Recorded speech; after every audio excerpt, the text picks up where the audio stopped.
Hello friends, welcome back to my channel. இன்றைக்கி நம்ம கிச்சனில் இட்லி தோசைக்கு எல்லாம் தொட்டு சாப்பிட்ற மாதிரி ஒரு சட்னி ரெசிபி தான் பார்க்க போகிறோம். ரொம்ப ஈஸியான ரெசிபி தான். ஒரு 10 நிமிஷத்துலேயே நம்ம சட்னி ரெடி பண்ணிடலாம். வீடியோக்குள்ளே போகிறதுக்கு முன்னாடி என்னோடய சேனலை சப்ஸ்கிரைப் பண்ணாதவங்க மறக்காமல் சப்ஸ்கிரைப் பண்ணிக்கோங்க. பக்கத்துலேயே இருக்கிற ஆல்ன்ற ஆப்ஷனை கிளிக் பண்ணிக்கோங்க. அப்போ தான் நான் போடுற வீடியோ உங்களுக்கு நோட்டிஃபிகேஷனில் வரும். வாங்க இப்போ இந்த சட்னி எப்படி செய்கிறதுன்னு பார்க்கலாம்.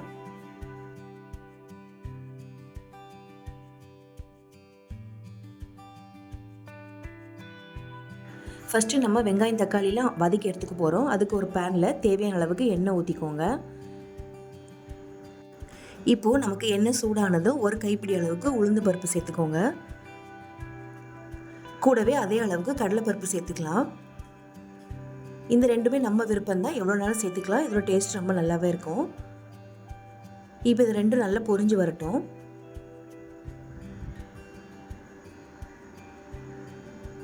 இப்போ இது பொரிஞ்சதுக்கப்புறமா நம்ம காரத்துக்கு தேவையான காஞ்ச மிளகாய் சேர்த்துக்கலாம்.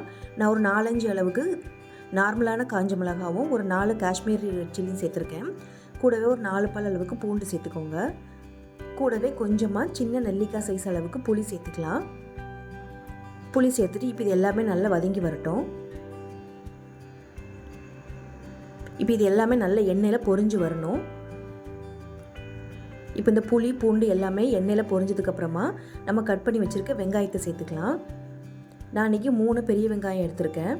அதை நம்ம இதில் சேர்த்துக்கலாம். இப்போது கூடவே கொஞ்சமாக தேங்காய் சேர்த்துக்கலாம். நீங்கள் துருவின தேங்காய் வருதுன்னா ஒரு 1/4 கப் அளவுக்கு சேர்த்துக்கோங்க. இது 1/4 கப் அளவுக்கு இருக்கும். இப்போ சேர்த்துட்டு இந்த ரெண்டையும் நல்லா வதக்கி விட்டுருங்க. ரொம்ப நேரம் வதக்கணும்னு அவசியம் இல்லை. லைட்டாக வதக்கிட்டு இப்போ நம்ம கட் பண்ணி வச்சுருக்க தக்காளியை சேர்த்துக்கலாம். வெங்காயம் நான் 3 வெங்காயம் எடுத்திருந்தேன். அதே அளவுக்கு 3 அளவுக்கு தக்காளி எடுத்துக்கோங்க. எடுத்துகிட்டு இதையும் சேர்த்து வதக்கிக்கலாம்.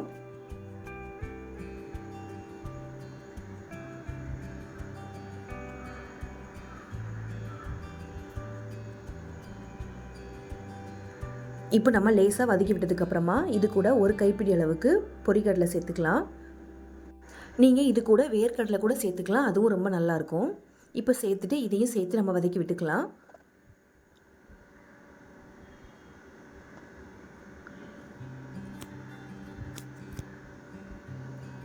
இது ரொம்ப நேரம் ரொம்ப மசிஞ்சு வரணும் அப்படிலாம் அவசியம் இல்லைங்க. ஒரு 2-3 நிமிஷம் மட்டும் வதக்கி விட்டுருங்க, அது போதும்.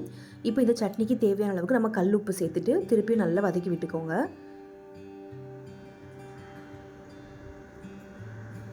வெங்காயம் நல்லா கண்ணாடி பதம் வர அளவுக்கு வதங்கினா போதும். தக்காளி ஒரு பாதி அளவுக்கு வெந்தால் போதும். இப்போ பாருங்கள், இந்த அளவுக்கு நமக்கு நல்லா வதங்கி வந்திருக்கு. இப்போ இதை ஒரு மிக்ஸி ஜாருக்கு மாற்றிட்டு நல்லா ஆற வச்சுட்டு மாற்றிக்கோங்க. மாற்றிட்டு இதை நல்லா நைஸாக அரைச்சி எடுத்துக்கலாம். இப்போ பாருங்கள், இதை நம்ம நல்லா நைஸாக அரைச்சி எடுத்துட்டோம். இப்போ இதுக்கு ஒரு தாளிப்பு சேர்த்துக்கலாம். அதே பேனில் கொஞ்சமாக நீங்கள் எண்ணெய் சேர்த்துக்கோங்க. இதுக்கு நீங்கள் நல்லெண்ணெய் சேர்த்தாலும் ரொம்ப நல்லாயிருக்கும். தேங்காய் எண்ணெய் கூட ரொம்ப சூப்பராக இருக்கும். இப்போ இந்த எண்ணெய் சூடானதும் கொஞ்சமாக கடுகு சேர்த்துக்கோங்க.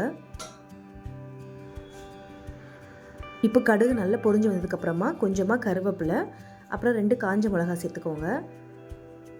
காஞ்ச மிளகா வாசனைக்காக தான் நம்ம சேர்க்குறோம். நம்ம ஏற்கனவே சட்னியில் காஞ்ச மிளகாய் சேர்த்து அரைச்சிட்டோம், அதனால் ஜாஸ்தி சேர்க்க வேண்டாம். இப்போ இது எல்லாமே நல்லா பொரிஞ்சு வந்ததுக்கப்புறமா கொஞ்சமாக பெருங்காயத்தூள் சேர்த்துக்கோங்க. சேர்த்துட்டு நல்லா ஃப்ரை பண்ணிக்கலாம். இப்போ இது எல்லாமே நல்லா பொரிஞ்சு வந்ததுக்கப்புறமா நம்ம அரைச்சி வச்சிருந்த சட்னி இதில் சேர்த்துக்கலாம். இப்போ பாருங்கள், இந்த அளவுக்கு நல்லா திக்காக இருக்குது. நான் தண்ணி எதுவும் சேர்த்து அரைக்கல. இதுக்கப்புறமா நம்ம வேணும்னா தண்ணி சேர்த்துக்கலாம். இப்போ ஒரு எக்ஸ்ட்ரா 1/2 கப் அளவுக்கு தண்ணி சேர்த்து அலசி ஊற்றிருக்கேன். இந்த அளவுக்கு எனக்கு திக்னஸ் போதும், அதனால் நான் இந்த அளவுக்கு தண்ணி சேர்த்துருக்கேன். நீங்கள் இன்னும் தண்ணியாக இருக்கணும்னா நீங்கள் எக்ஸ்ட்ரா கூட 1 டம்ளர் அளவுக்கு சேர்த்துக்கலாம். உங்கள் விருப்பம் தான். உங்களுக்கு தண்ணியாக வேணும்னா இன்னும் கொஞ்சம் கூட தண்ணி சேர்த்துட்டு நீங்கள் நல்லா கொதிக்க விட்டுடலாம். இப்போ இது எல்லாத்தையும் நல்லா கலந்து விட்டுட்டு ஒரு மூடி போட்டு ஒரு 2 நிமிஷம் மட்டும் நல்லா கொதிக்க விட்டுருங்க. இப்போ பாருங்கள், ஒரு 2 நிமிஷம் நல்லா கொதிச்சு வந்துடுச்சு. அவ்வளோதாங்க, நம்மளோட சூப்பரான கார சட்னி ரெடி ஆயிடுச்சு. இது இட்லி, தோசை, சப்பாத்தி எல்லாத்துக்குமே ரொம்ப சூப்பராக இருக்கும். இது ஒரு 10 நிமிஷத்தில் நம்ம இன்றைக்கி செஞ்சு முடிச்சிட்டோம். என்னோட வீடியோ உங்களுக்கு பிடிச்சதுன்னா மறக்காமல் லைக் பண்ணி ஷேர் பண்ணுங்கள். தேங்க்ஸ் ஃபார் வாட்சிங்.